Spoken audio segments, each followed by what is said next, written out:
행복, 성공, 그리고 사랑을 괜찮아 TV와 함께 바로 당신이 주인공입니다.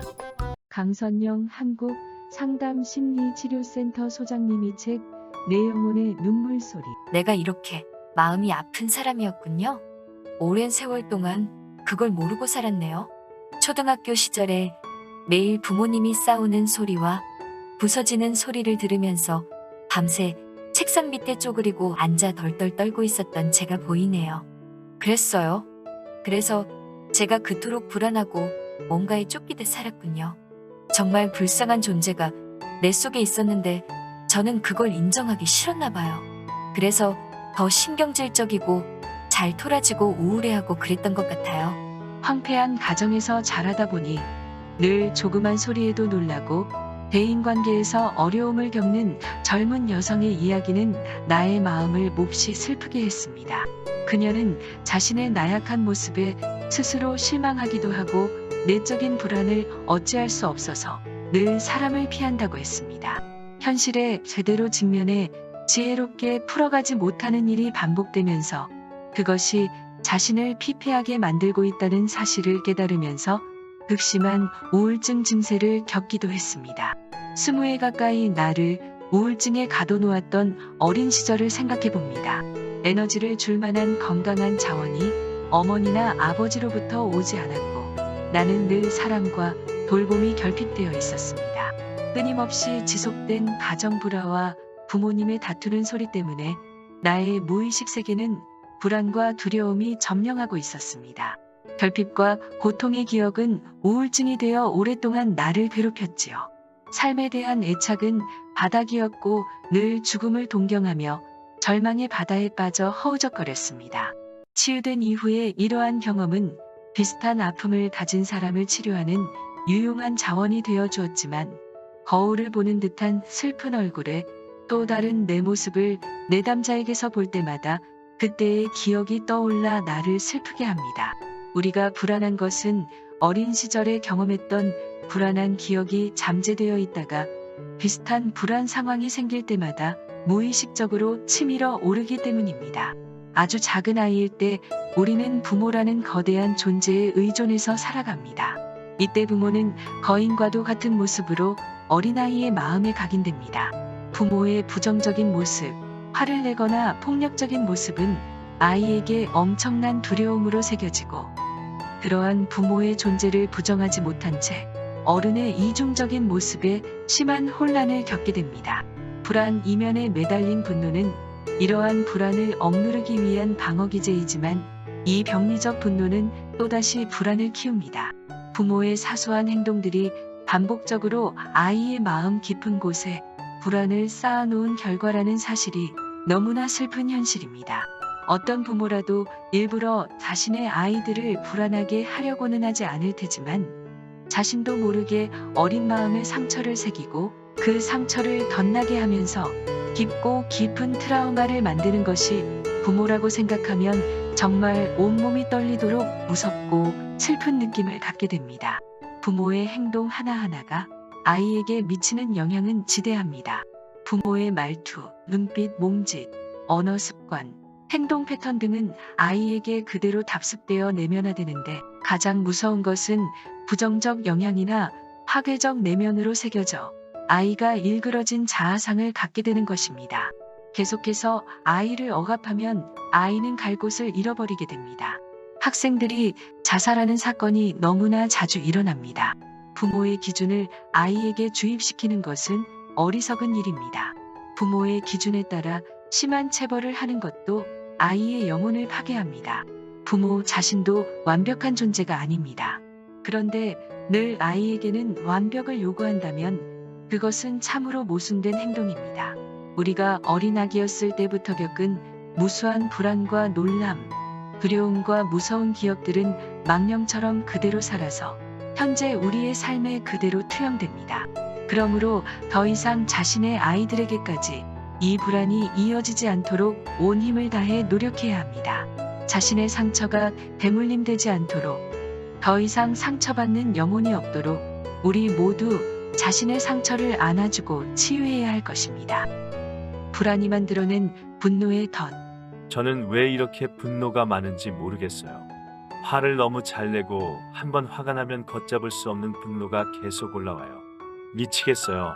그 분노가 자꾸 아이한테 가니 아이까지 성격이 나빠질까봐 걱정돼요. 어떻게 하면 분노를 치료할 수 있을까요? 제가 분노가 많은 사람이라고 아내가 얘기할 때마다 신경질을 냈죠. 아니, 이 정도도 화 안 내고 사는 사람이 있나 알아보라고 하면서 도리어 화를 냈어요. 예전에 깨닫지 못했는데 요새 들어 저 자신이 화가 많은 사람이라는 걸 인정하게 됐어요. 애들도 아빠를 보고 자라서 그런지 화를 잘 내요. 정말 제가 화를 많이 내서 애들도 분노가 많은 걸까요? 종종 분노의 감정을 치료받고 싶다며 찾아오는 분들이 있습니다. 화를 내고 싶지 않은데, 혹은 화를 낼 상황이 아닌데 자기도 모르게 내면에서 끓어오르는 화를 제어하지 못해서 고민하고 있다는 이야기를 털어놓습니다. 분노는 자신의 요구가 받아들여지지 않거나 자기 자신을 용납하지 못해서 저항이 생기고 그 결과 나타나는 정서라고 할 수 있습니다. 어릴 때부터 욕구가 좌절되거나 폭력을 경험할 때 무의식적으로 생기는 불안을 계속해서 억눌러 두게 됩니다. 그렇게 억눌린 불안은 분노로 표출되면서 또 다른 무서운 얼굴이 되어 우리를 지킬 박사와 하이드로 만듭니다. 분노와 불안은 동전의 양면과 같은 것입니다. 불안을 많이 경험하면서 자란 사람이 분노가 많습니다. 부모가 화를 내면 아이는 불안에 떱니다.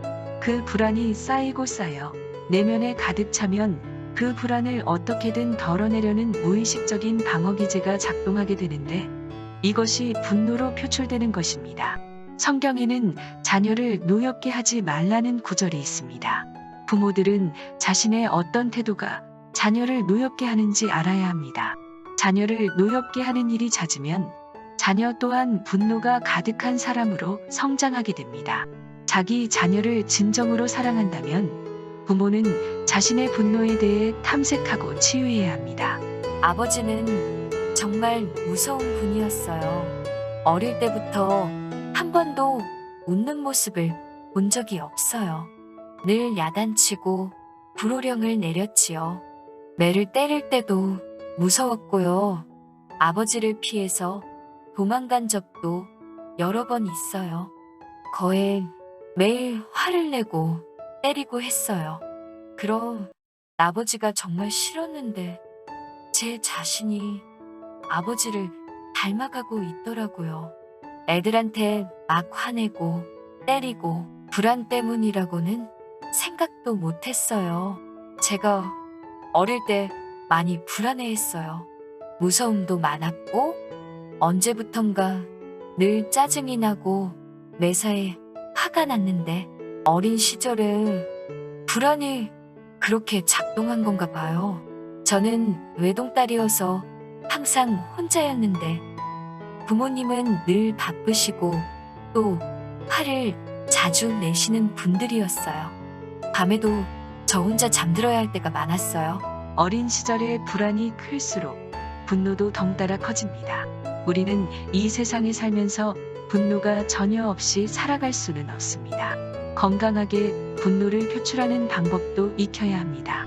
분노를 쌓아놓으면 심리적 병증이 됩니다. 충동적이고 파괴적인 분노는 자신과 타인에게 모두 해를 끼칩니다. 분노를 제어하지 못하는 사람은 여러 면에서 불이익을 받습니다. 자녀들은 매사에 화를 내는 부모를 존경하지 않을 것입니다. 사회생활이나 직장생활에서 역시 불이익이 따라옵니다. 불안이 빚어낸 분노의 덫을 걷어 치워야 할 때가 되었습니다. 어떤 불안 요인들이 있었는지 탐색해보는 시간이 필요합니다. 화를 낼 수는 있지만 화를 품은 채 잠자리에 들지 말라는 교훈은 우리의 치유를 위해 꼭 필요한 말입니다.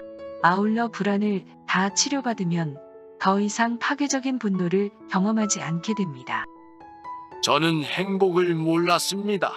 자신이 행복한지 불행한지 제 마음과 감정을 정말 몰랐습니다. 어릴 때부터 행복과는 거리가 먼 삶을 살았던 것 같아요. 늘 아버지나 형한테 지독하게 맞고 아무에게도 인정받지 못했어요. 그래서 그랬나 봅니다. 아내한테도 자식한테도 늘 비난만 하고 모든 게 다 거슬리고 이제는 가족들에게도 환영받지 못하는 존재가 되었어요. 제 감정을 억누르고 살았는데 이제 그것을 알겠네요. 이제부터라도 행복하게 여생을 보내고 싶습니다. 70세를 바라보는 어르신이 상담실을 찾아와 비통한 심경을 털어놓았습니다. 아내는 황혼 이혼을 요구하고 있고 자녀들은 자신들의 모든 불행을 아버지 탓으로 돌리면서 분노를 터뜨리고 있었습니다. 그의 고독한 인생 이야기를 들으면서 70여 년에 걸친 고통과 외로움을 읽으면서 그분이 얼마나 간절히 사랑을 원했는지 알 수 있었죠. 그토록 원하던 사랑은 이른 해가 되도록 찾아오지 않았고 그분은 절망하고 있었습니다. 그러나 너무 늦은 때는 없습니다. 아직 살아가야 할 날이 10년 혹은 20년 더 남았을지 누가 알겠어요. 너무 늦은 때란 결코 없습니다. 상담을 진행하면서 의인은 70평생 한 번도 실컷 터놓지 못한 울음을 목 놓아 울기 시작했습니다. 그 울음 속에 가슴을 찢어놓은 지나디 지난 슬픔이 얼마나 깊게 담겨 있던지 상담자인 나도 맞은편에 앉아 함께 울었습니다.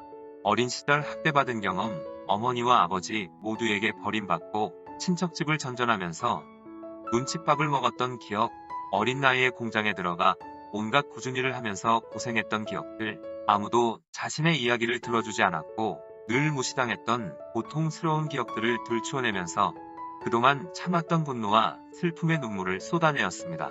끊임없이 흘러내린 눈물은 고통의 강물을 거슬러 올라가는 연어처럼 오랜 세월을 거슬러 올라가 노인에게 새로운 삶에 대한 질문을 던져주었습니다. 천덕꾸러기였던 어린아이에게 있을 것 같지 않던 존귀한 존재라는 각성과 소중한 희망을 발견하게 해주었습니다.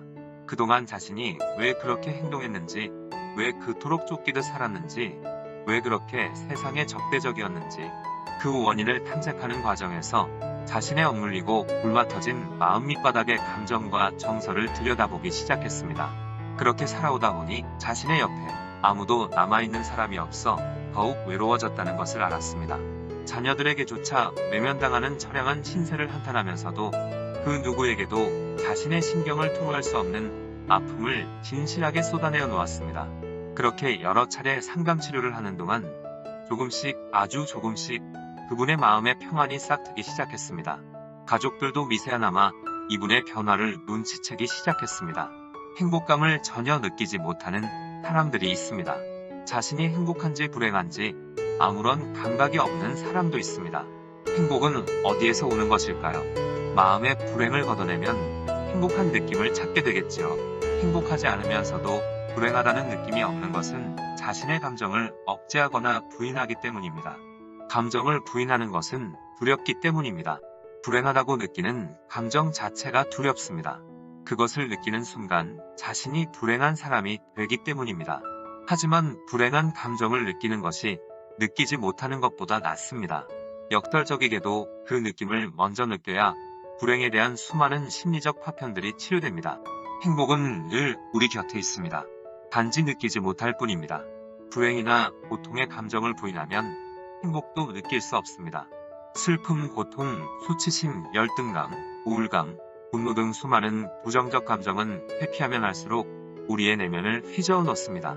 그래서 더욱 더 행복한 감정을 느끼지 못하도록 방해합니다. 자신의 진짜 감정과 대면해서 그것이 불행하거나 슬픈 감정 또는 우울한 감정이라면 그것을 다 꺼내어놓고 치유를 해야 합니다. 그래야 진정으로 행복한 감정과 만날 수 있습니다. 안녕하세요. 괜찮아TV 지기 IM입니다. 여러분 어떻게 보셨나요? 마음이 많이 아프시죠? 어릴 적 상처는 평생 괴물이 되어 우리를 쫓아다닙니다. 그 괴물은 지금 이 순간 우리에게 분노, 두려움, 우울증이 되어 우리를 괴롭히고 있습니다. 그 괴물이 현실의 삶 속에서 우리를 물고 고통을 주기 때문에 우리는 행복을 느끼지 못하고 자학을 하고 타인에게 분노를 표현하는 것입니다. 그 괴물에 물려 아픈 만큼 가족과 타인에게서 원인을 찾고 다시 자신과 그들을 물어뜯는 것입니다. 자신이 아프니까요. 그 상처를 치유하지 않으면 사나운 개가 되어 우리가 살아가는 동안 가족관계, 건강, 행복 등 모든 것을 물어뜯는 언더독이 되는 것입니다. 지금부터 저의 내면 아이 치유 이야기를 하고자 합니다. 우리 가족이 보면 몹시 마음이 상하고 아프겠지만 저는 저의 수많은 상처받은 내면 아이를 만나고 위로하였습니다. 제 자신과 시청자 여러분의 내면 아이를 만나기 위해서 저의 내면 아이 치유 이야기를 용기를 내어 시작합니다. 저의 첫 내면 아이, 3년 동안 피눈물을 흘리면서 마주한 나의 처절한 상처받은 아이를 소개합니다. 초등학교 1학년 정도로 기억합니다. 그날 저는 마당에서 누나 2명과 함께 있었습니다. 그날도 저희 아버지는 무슨 이유인지 엄마에게 고함을 치고 물건을 부수기 시작했습니다. 그런 일은 자주 있는 일상이 되었죠. 우리는 항상 불안에 떨고 눈물을 흘리며 도망갈 준비를 하고 있었습니다. 그날은 아버지가 낫을 들고 휘둘렀고 그것을 말리는 누나의 손에서 붉은 피가 솟구치기 시작했습니다. 저는 무서워서 집을 뛰쳐나와 동네 입구에 나무 위에 올라가 두려움에 떨고 울고 있었습니다. 당시 우리 동네는 읍내에서 아주 멀었고 교통수단이 별로 없는 70년대였기에 나무 위에서 아버지가 누나의 손에 수건을 감고 자전거를 태워 병원으로 가는 것을 울면서 바라보았습니다. 그렇게 나무 위에서 울고 또 울었습니다. 저는 그렇게 어둠이 내릴 때까지 공포와 마주하고 차라리 나무가 되고 싶었습니다. 감정이 없는 나무가 부러웠습니다. 제가 상처받은 내면 아이를 만난 2013년의 첫 대면이었습니다. 저는 고향에 내려가면 그 나무 밑에는 자주 갔지만 그 두려움에 떨고 있는 상처받은 나의 8살 아이는 수치스러워서 외면하고 방치하고 혼자 울도록 내버려 두었습니다. 두려움과 분노로 울고 있는 8살 나를 만나고 며칠을 서럽게 울었습니다.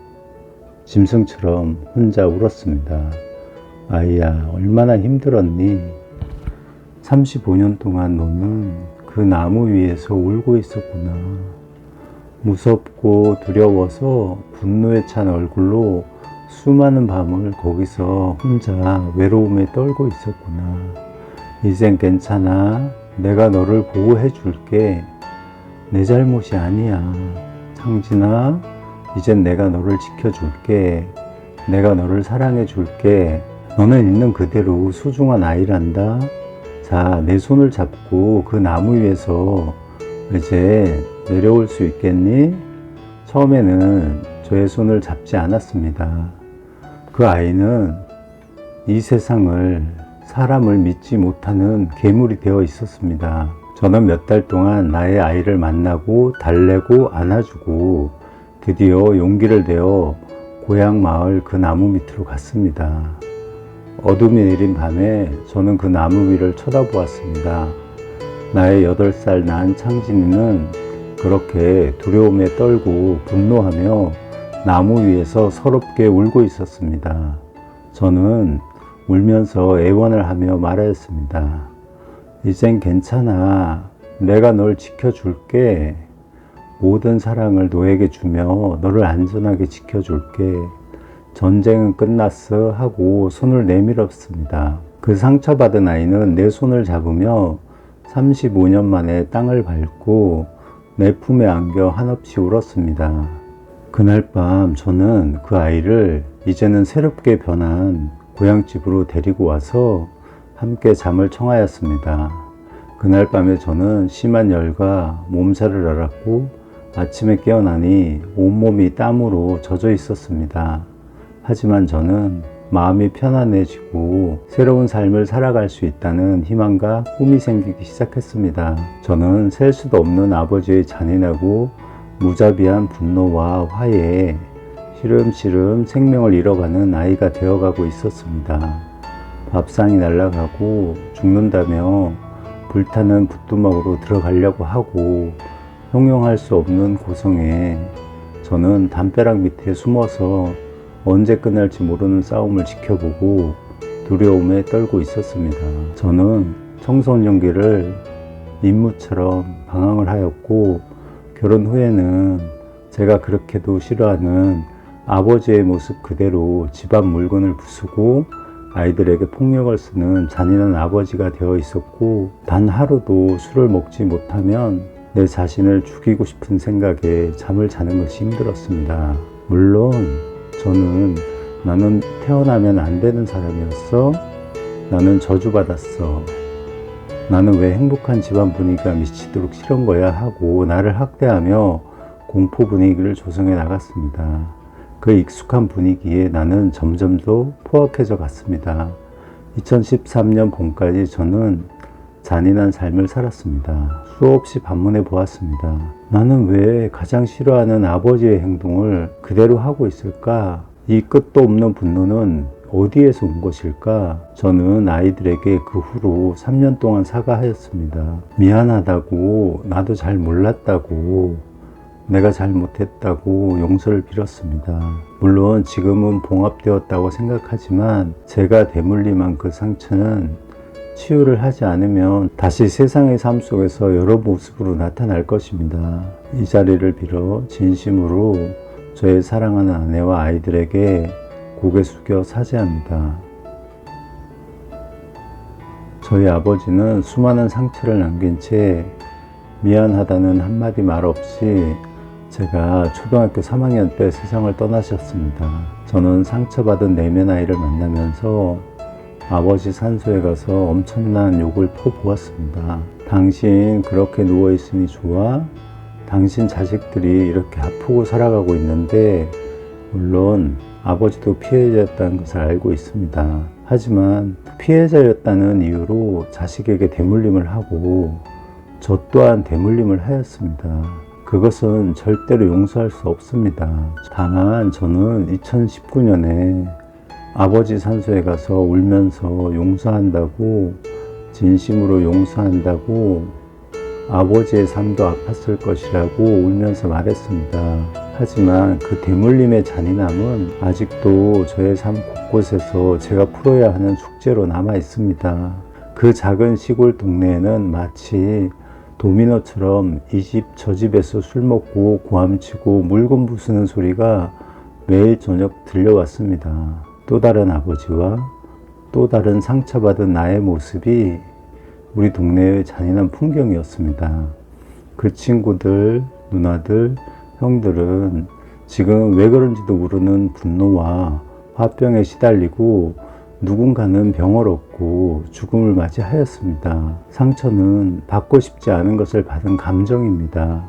그 시간은 지나갔지만 그 감정은 우리의 뼛속 깊이, 마음속 깊이 각인되어 우리를 괴물로 만들었습니다. 몸은 기억합니다. 제가 기억하는 아픈 기억이 그렇게 많은데 제가 기억하지 못하는 아주 어린 시절의 상처는 제 몸이 감정으로 다 기억하고 있습니다. 내면 아이 치유는 바로 그 아픈 상처 그날로 그 자리로 되돌아가 그 울고 있는 아이를 구출해내는 것입니다. 라이언 일병 구하기에서 전쟁터로 들어가는 군인들처럼요. 상처를 대면한다는 것은 전쟁터의 충성과 폭탄의 세례를 받아야 합니다.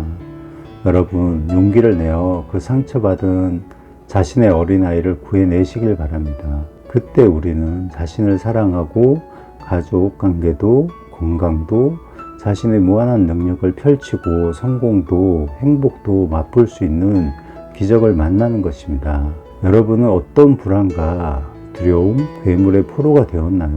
지금 부모가 되어서 자녀에게 감정을 억압하고 비교, 평가, 잔소리, 분노하는 것은 지난 시절의 폭력과 학대와 다르지 않다는 것을 기억하시기 바랍니다. 폭력을 행사하지 않는다고 나는 아이를 사랑해 라고 생각하는 것은 착각입니다. 정서적 학대가 바로 지금 이 세상에 펼쳐지고 있는 무서운 학대라는 것을 꼭 기억하시길 바랍니다. 앞으로 저는 제가 만난 수많은 상처받은 내면 아이를 여러분에게 공개하고 여러분의 치유의 길을 돕겠습니다. 여러분, 진정한 사랑과 행복은 자신의 상처받은 내면 아이를 만나 안아주고 인정해주고 함께 울어주는 길밖에 없다는 것을 꼭 기억하시고, 만약 이 방송을 보시는 부모님은 꼭 자식의 상처받아 울고 있는 내면 아이를 위하여 기도하며 꼭 안아주는 시간을 가지시길 바랍니다. 자식의 어린 시절에 겪은 아픔을 부모가 기도하며 안아줄 때 아이의 상처가 치유된다는 것을 꼭 기억하세요. 좋은 부모의 시작은 자기 치유입니다. 감사합니다. 구독과 좋아요를 누르는 순간 여러분도 누군가의 생명을 살리는 기부에 동참하신 것입니다. 여러분의 작은 사랑이 누군가의 생명을 구합니다.